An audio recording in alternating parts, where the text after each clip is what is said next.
I spent 3 months talking to former M&S Food employees, store managers, buyers, warehouse staff, and pricing analysts. What they told me will change how you see those green shopping bags forever. M&S has convinced you that premium prices mean premium quality. They've built an entire business model on that belief. But the people who actually sourced, priced, and sold these products have revealed something very different. By the end of this video, you'll understand exactly what you're paying for when you shop at M&S Food, and why switching to literally any other supermarket could save you over £1,500 this year alone. Number 12. The same suppliers, double the price.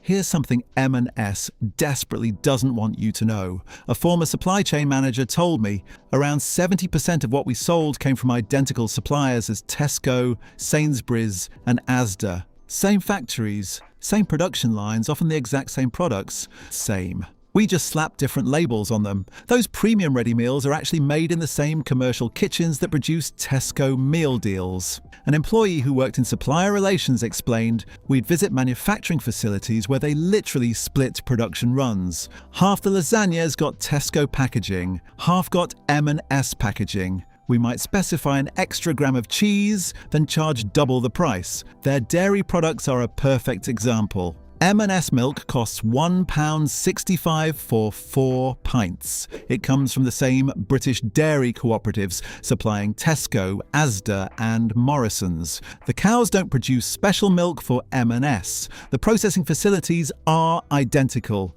but M&S charges 40% more than Tesco's £1.20. Their yogurts tell the same story. A supplier who produced yogurt for multiple retailers told me, we'd make Greek yogurt in the same facility for 3 different supermarkets. The recipe variations were minimal. M&S might specify slightly different fruit pieces or honey percentage, but fundamentally we were producing comparable products from the same base ingredients. Their sandwiches seem quite the same. M&S sandwiches cost between £3.50 and £5. They're produced in industrial facilities that make sandwiches for multiple retailers. A quality supervisor revealed the same line would make sandwiches for M&S and Pret. We'd use marginally better bread or 1 extra slice of chicken. The price difference was massive for minimal quality variation. The bread situation is particularly revealing. Those freshly baked items in M&S. A former bakery supervisor explained they arrived frozen from an industrial bakery in France, the same one supplying Waitrose and Sainsbury's. We'd finish them in store ovens. M&S croissants cost £3 for 4. Sainsbury's identical croissants from the same French bakery cost £1.50. Even their premium collection range isn't as exclusive as you'd think. A buyer explained the collection line used slightly better ingredients or more expensive packaging, but we sourced from the same supplier base as standard products. The premium was often packaging and presentation rather than fundamentally superior ingredients. Number 11. The pricing psychology trick.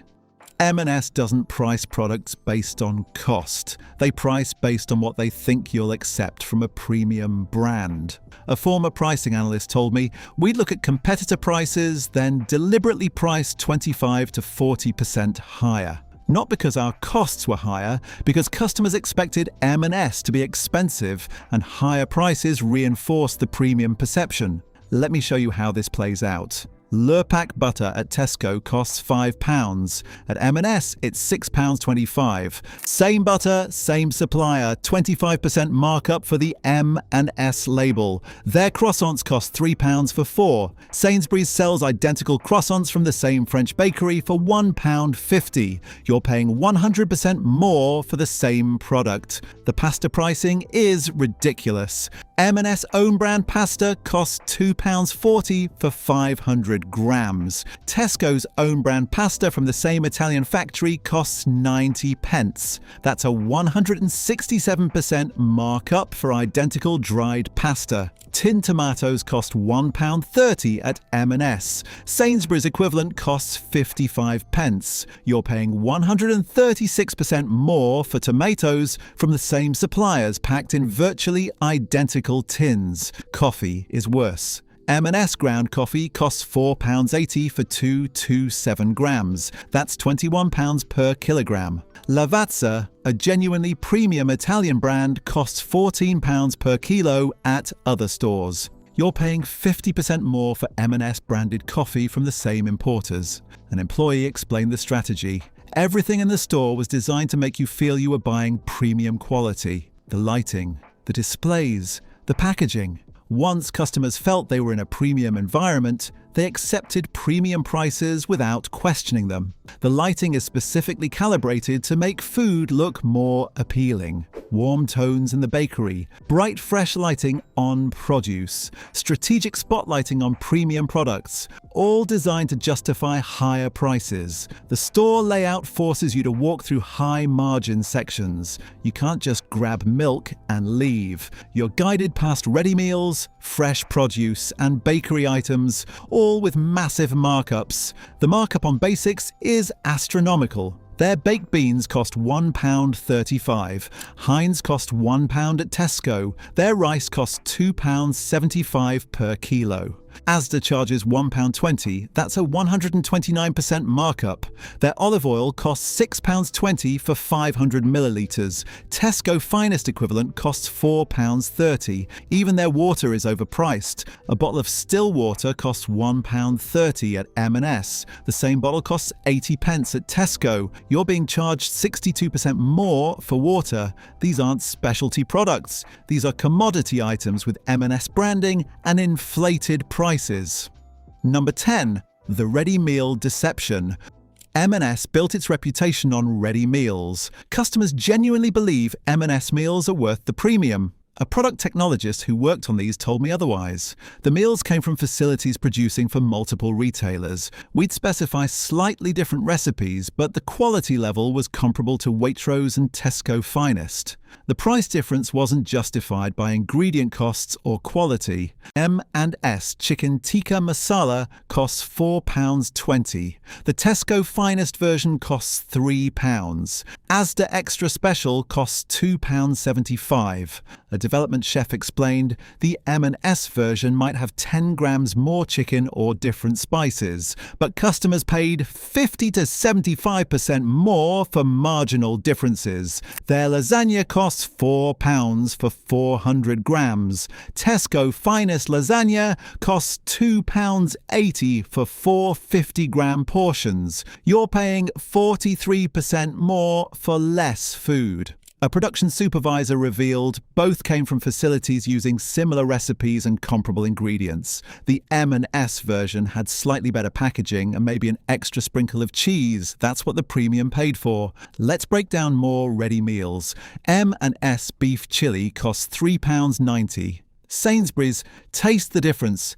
Beef chili costs £2.80. Both contain British beef, beans, tomatoes, and spices. The quality difference is minimal. The price difference is significant. Their Thai green curry costs £4.40. Waitrose equivalent costs £3.30. Both contain chicken, coconut milk, vegetables, and authentic Thai spices. You're paying 33% more for comparable quality. The shepherd's pie costs £4.10 at M&S. The Tesco Finest version costs £2.90. Both use British lamb mince, creamy mashed potato topping, and vegetables. An employee explained the recipes were remarkably similar. We might use slightly more meat or better quality potatoes, but fundamentally, you were getting comparable shepherd's pie for 40% more money. The portion sizes are deliberately misleading. M&S packaging looks substantial, but weigh the contents, and you'll find you're getting less than competitors. Someone who worked in the test kitchen said, "We had strict cost targets. If a meal exceeded the target, we'd reduce portion size or use cheaper ingredients. Maintaining margin mattered more than maximizing value." Here's a specific example. M&S mac and cheese costs £3.80 for a 400 gram. That's £9.50 per kilogram. Tesco Finest mac and cheese costs £2.60 for 450 gram. That's £5.78 per kilo. You're paying 64% more per kilogram for pasta and cheese sauce. Their fish pie costs £4.30. Sainsbury's, taste the difference. Fish pie costs £3.20. Both contain cod, salmon and prawns. Both are MSC certified. The quality difference doesn't justify the price gap. Number 9. The fresh produce markup. Walk into M&S and the produce section looks impressive. Beautiful displays, perfect lighting. Then you see the prices. 6 apples cost £2.95. At Morrison's, 6 apples from the same British orchards cost £1.40. That's 110% more expensive for identical fruit. Grapes are £3.25 at M&S, £1.99 at Lidl. Same South African or Spanish suppliers depending on season. Cherry tomatoes are £3 at M&S versus £1.39 at Aldi. Same Dutch greenhouses. A product manager explained, customers would carefully examine our apples, assuming they were superior, but they came from the same orchards in the same trucks. We just displayed them prettier and charged double. Their strawberries cost £3 per pack. Tesco charges £2 for equivalent British strawberries from the same farms. The berries don't know they're destined for M&S. Salad leaves tell the same story. M&S charges £2.40 per bag. Tesco charges £1.20. Same farms, same washing facilities, same packaging plants, double the price. An employee told me the produce supply chain in the UK is dominated by a few major companies. Everyone sources from the same farms and distribution networks. M&S charged more because of branding, not because our product was actually better quality. Number 8. The meat counter illusion. M&S presents its meat counter as premium quality, justifying premium prices. Employees say otherwise. Their chicken breast costs £7.50 for 600 grams. Tesco Finest costs £5 for the same weight. Both are British free range. Both are Red Tractor certified. The 50% price premium isn't justified. Beef mince costs £6.20 per kilo at M&S. Waitrose charges £4.60. Sainsbury's charges £4. They are all British beef from the same major processors. A former meat counter employee revealed customers assumed our meat came from special farms. Reality was we sourced from large British processors who supplied multiple retailers. The meat was good quality, but so was meat at other supermarkets. We just charged more. Their bacon costs £4.80 for 2 50-gram packs. Sainsbury's Taste the Difference bacon costs £3.20. Both Danish dry-cured with identical certifications. Sausages show the same pattern. M&S premium sausages cost £5 for 6. Richmond sausages at Tesco cost £2 for 8. A processing employee explained we'd make sausages for multiple retailers from the same base meat. Recipe variations were minor, but pricing varied enormously. The carefully selected claim on meat is marketing language. All UK supermarkets have rigorous supplier standards and regular auditing. M&S isn't doing anything special. They're just charging more. Number 7. The waste they don't want you seeing. M&S generates massive food waste, and it's deliberate. A former manager explained we over-ordered to maintain premium displays. Empty shelves looked cheap. Full displays looked premium. The waste was considered acceptable for maintaining brand image.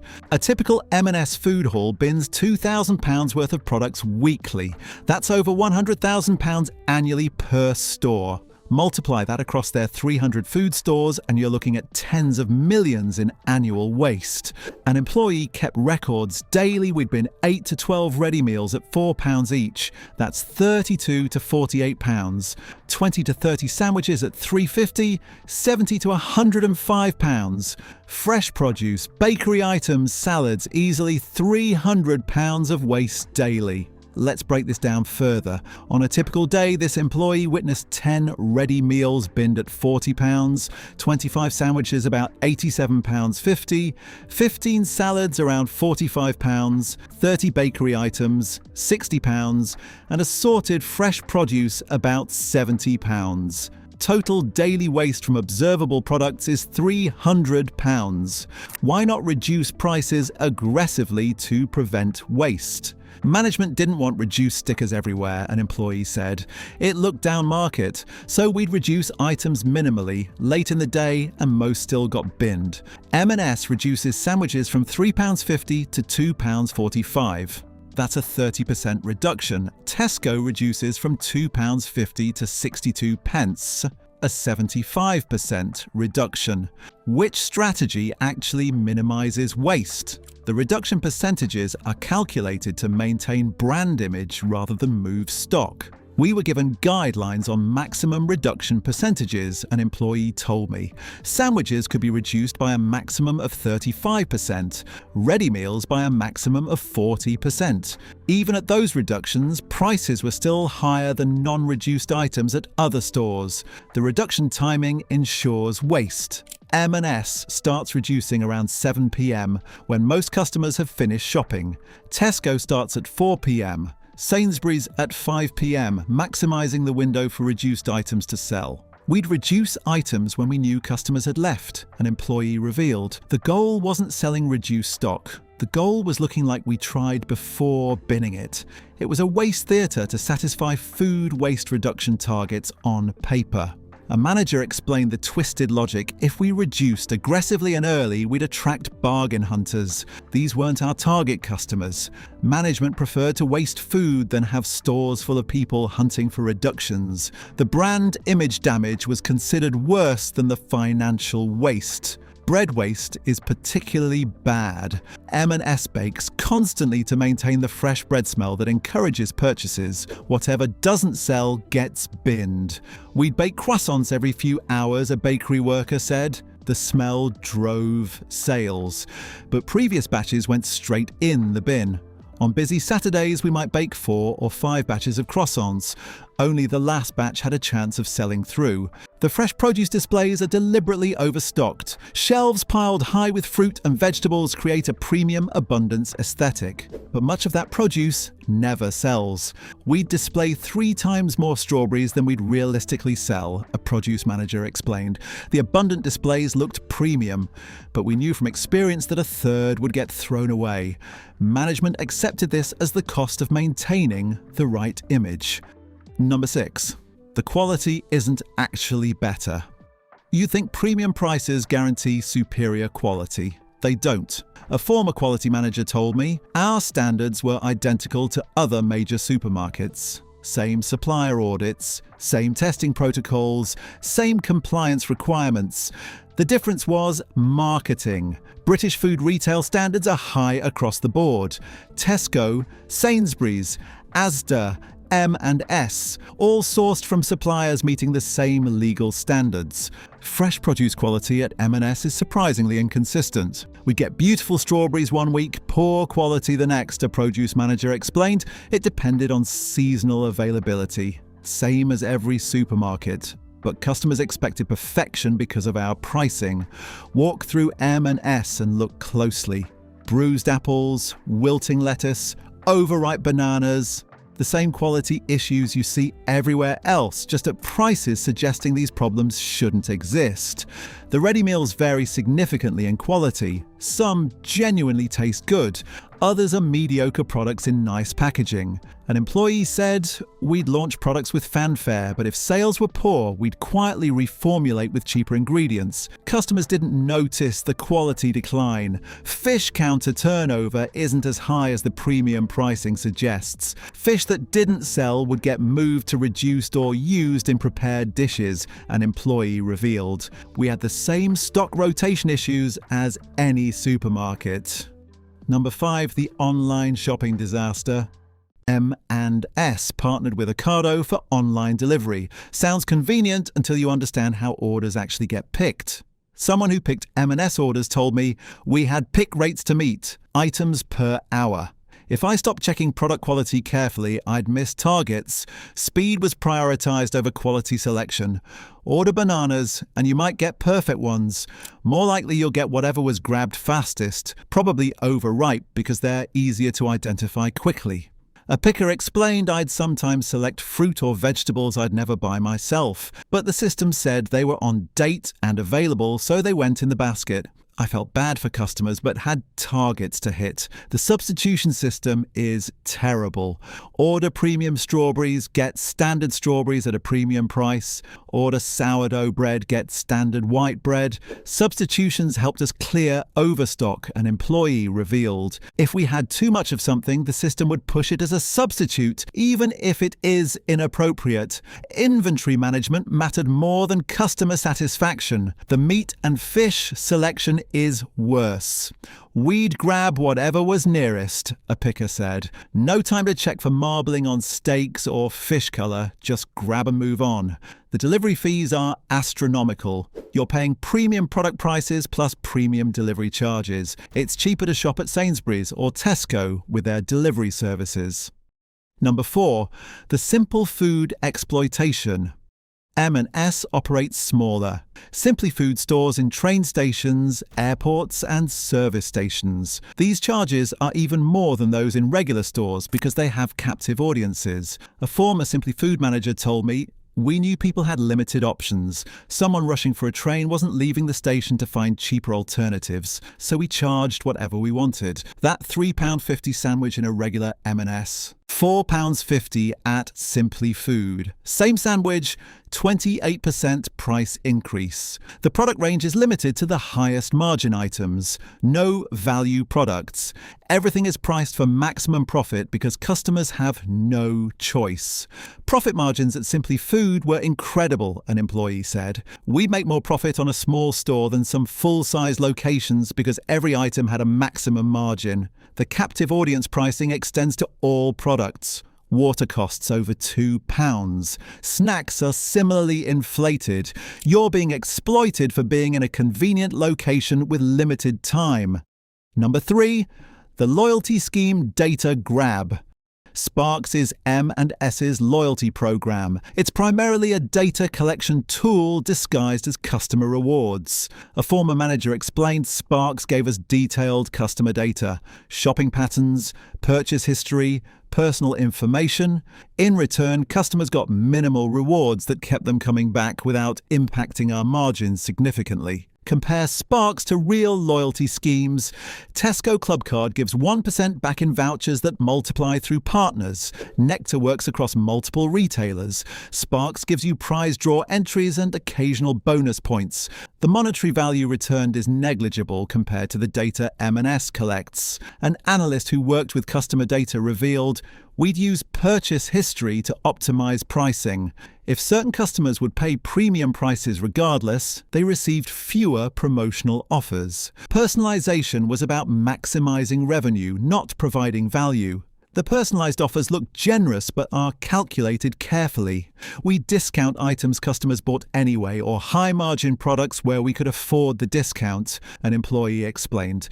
"Your shopping data is worth more to M&S than the rewards they give you." Number 2. The employee working conditions. M&S markets itself as an ethical employer. Employees tell a different story. "Staffing cuts over 5 years have been brutal," a former supervisor said. "Stores that ran with 20 staff per shift now run with 12.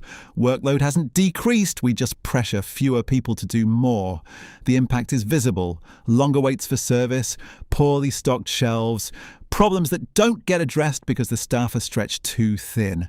A former employee detailed the reality. "I'd cover the deli counter, cheese section, stock replenishment, and customer service. 4 jobs previously done by 4 people. When customers complained about waiting, I couldn't explain that we were understaffed. Performance pressure intensified alongside cuts. We had targets for everything," an employee said. Scanning speed, customer scores, accuracy. The pressure was constant. You'd finish exhausted from rushing all day trying to meet impossible standards. Wages haven't kept pace with inflation or M&S's premium prices. I earned $10.60 per hour, an employee revealed. Tesco paid similarly, but their food was cheaper, so my purchasing power was higher shopping elsewhere. Even the staff discount reveals the pricing problem. 15% off sounds good until you realise you're paying 85% of inflated prices. With my discount, I still paid more at M&S than shopping normally at Tesco," an employee said. "That's when I realized how overpriced everything was." Number 1. The future is declining. M&S Food is struggling. Sales falling, stores closing, market share is shrinking. A former senior manager told me M&S is caught in a death spiral, too expensive for most shoppers but not genuinely premium enough to compete with specialists. We priced ourselves into irrelevance. Younger shoppers don't have brand loyalty. They compare prices on phones while shopping. They use delivery apps, making cheaper alternatives equally convenient. They share price comparisons on social media. Other supermarkets improved while M&S stagnated. Tesco Finest, Sainsbury's taste the difference. Even Aldi's premium ranges offer comparable quality at reasonable prices. "We were stuck," a product developer explained. "We couldn't lower prices without admitting we'd overcharged for years. But keeping prices high meant losing customers to retailers offering similar quality for less. The M&S mystique only works when customers don't question it. The internet made questioning trivial. Now here's what this means for you. A typical weekly shop at M&S costs £92. The identical items at Sainsbury's cost £64. At Tesco, £58. You're wasting £30 to £35 weekly for perceived premium quality. That's £1,500 to £1,800 annually. Think about what you could do with that money. A holiday to Spain or Greece, genuinely premium products from specialists, proper butcher meat, artisan bakery bread, fresh fish from a fishmonger. A year of quality wine from independent merchants. Savings for emergencies or retirement. Instead, you're paying for fancy packaging and store lighting. The quality doesn't justify the price. The supply chains are identical. The standards are the same. You're paying double for marketing and brand perception. Here's what switching actually means in practical terms. That £92 M&S weekly shop becomes £58 at Tesco. £34 saved per week. That's £136 monthly.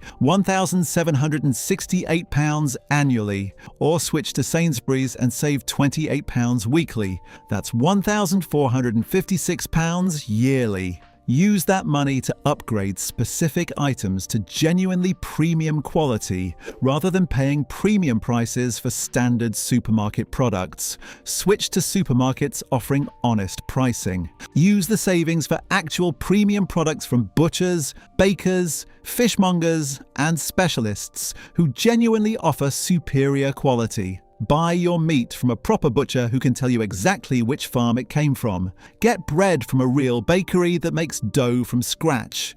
Purchase fish from a fishmonger who sources daily from markets. These are genuine premiums worth paying for. Stop falling for the M&S illusion. Do the price comparison yourself at the next shop. Write down what you buy at M&S and what it costs. Then check those same items at Tesco or Sainsbury's. The difference will shock you. Buy identical products from different stores and conduct a blind taste test. See if you can actually identify which product came from M&S. In most cases, you won't be able to tell the difference because there isn't one. M&S relies on you not questioning their premium positioning. Start questioning it. Challenge every purchase. Ask yourself if this product is genuinely worth 50 to 100% more than alternatives. Have you been overpaying at M&S? Share your experiences in the comments. If this opened your eyes, share it with anyone still convinced M&S represents value. Subscribe for more investigations into where your money really goes. See you in the next one.